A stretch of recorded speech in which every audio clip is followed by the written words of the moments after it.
Dear 11th standard students, இன்னைக்கு நம்ம என்ன பார்க்க போறோம் அப்படினா exercise 8.3ல sum number 1 given பாருங்க.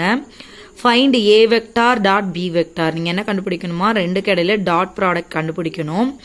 So a vector dot b vector when a vector கொடுத்துட்டாங்க, b vector கொடுத்துட்டாங்க, ரெண்டுக்கும் டாட் ப்ராடக்ட் கண்டுபிடிக்கணுமா.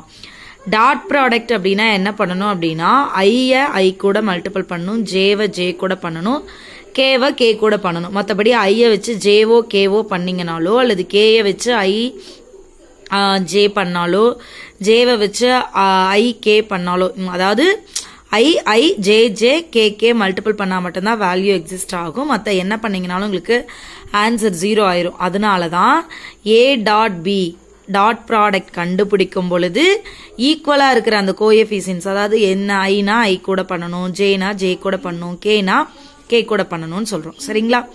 அப்போ அந்த கோஎஃபிஷியன்ஸை மட்டும் மல்டிபிள் பண்ணி எழுதிட்டீங்க அப்படின்னா அதுதான் உங்களோட ஆன்சர். பாருங்க, A vector dot B vector கண்டுபிடிக்க சொல்லியிருக்காங்க. ரெண்டு சம் கொடுத்துருக்காங்க இல்லையா, இதுக்கு தனியாக ஏ வெக்டார் பி வெக்டார் கொடுத்துட்டாங்க, இதுக்கு தனியாக ஏ வெக்டார் பி வெக்டார் கொடுத்துட்டாங்க. சப்டிவிஷன் 1 பாருங்க, ஏ வெக்டார் என்ன கொடுத்துருக்காங்க, I cap minus 2 J cap plus K cap. B vector என்ன கொடுத்துருக்காங்க, 3 I cap minus 4 J cap minus 2 K cap. இப்போ ஏ டாட் பின்னு சொன்னோமா, அப்போ ரெண்டுக்கு இடையில டாட் ப்ராடக்ட். ஸோ ஐயோட கோஎஃபிஷியன்ட் ஐ கூட, அப்போ இங்கே ஐயோட கோஎஃபிஷியன்ட் 1 இன்ட்டு 3 3.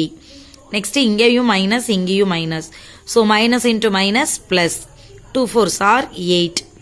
இங்கே பிளஸ் இங்கே minus, so plus into minus minus, இங்கே 1 இங்கே 2, 1 2 is 2. சரிங்களா? இப்போ இதில் சேம் சைன் ஆட் பண்ணிக்கோங்க, டிஃப்ரெண்ட் சைனை சப்ராக்ட் பண்ணிடுங்க. இது ரெண்டே ஆட் பண்ணிங்கன்னா 11 மைனஸ் 2. ஸோ இப்போ இதை சப்ராக்ட் பண்ணிங்கன்னா 9. இதே மாதிரி தான் செகண்ட் சம் பாருங்க.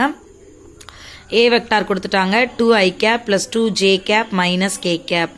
அண்ட் பி வெக்டார் என்ன கொடுத்துட்டாங்க, 6 I cap minus 3 J cap plus 2 K cap. ரெண்டு கடையில் டாட் ப்ராடக்ட் தானே கண்டுபிடிக்க போகிறோம். டாட் ப்ராடக்ட்னா என்ன அர்த்தம், ஐ கேப்பையும் மல்டிபிள், அதோட கோஎஃபிஷியன்ஸை மல்டிபிள் பண்ணணும், ஜே கேப்போட கோஎஃபிஷியன்ஸை மல்டிபிள் பண்ணணும், கே கேப்போட கோஎஃபிஷியன்ஸை மல்டிபிள் பண்ணணும். So 2 6 are 12, 2 3s are 6, but plus into minus minus, 1 2 is 2, இங்கேயும் minus into plus minus. So இது ரெண்டு சேம் சைன் ஆட் பண்ணிக்கோங்க, இது டிஃப்ரெண்ட் சைன். ஸோ ரெண்டையும் சப்ராக்ட் பண்ணிங்கன்னா ஃபைனல் ஆன்சர் உங்களுக்கு 4 கிடைக்கும். டாட் ப்ராடக்ட்னா என்னன்னு புரிஞ்சிருக்கும்னு நினைக்கிறேன். அந்தந்த கேப்போட, அதாவது வெக்டார்ஸோட கோஎஃபிஷியன்ஸை மல்டிபிள் பண்ணணும். ஐ கூட, ஜே கூட, கே கூட மாற்றி மல்டிபிள் பண்ண கூடாது.